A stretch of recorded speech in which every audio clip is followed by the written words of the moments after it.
Now, obviously this floor has already been tiled, but I went and got a cheap tile from a big box store just so I could show you guys if you had to cut a hole right in the middle of the tile, how would you do it?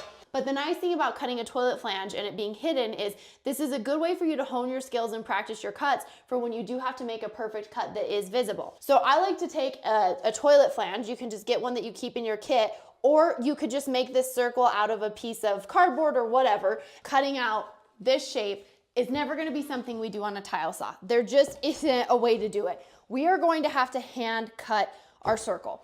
And so what I'm gonna start with is an angle grinder with a diamond blade on it made specifically for cutting tile. And I'm gonna have a squirt bottle or a sponge because I wanna keep this wet. This is obviously gonna get hot when it's grinding and cutting up against your tile. So if you can keep it cooler by either squirting water on it or sponging water on it, it's less likely to break and also to chip your tile. When you're making this cut, this is gonna be a gradual process. Don't try to push down. The pressure could cause the tile to break.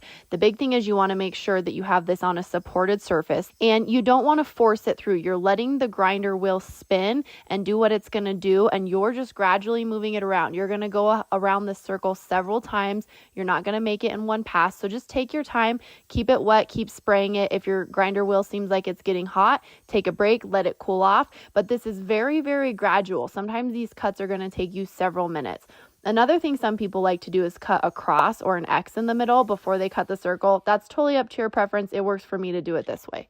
So it's got the janky edges from the cut, and ultimately this would be fine. For your toilet, this is not gonna show. This would be perfectly acceptable. Moment of truth.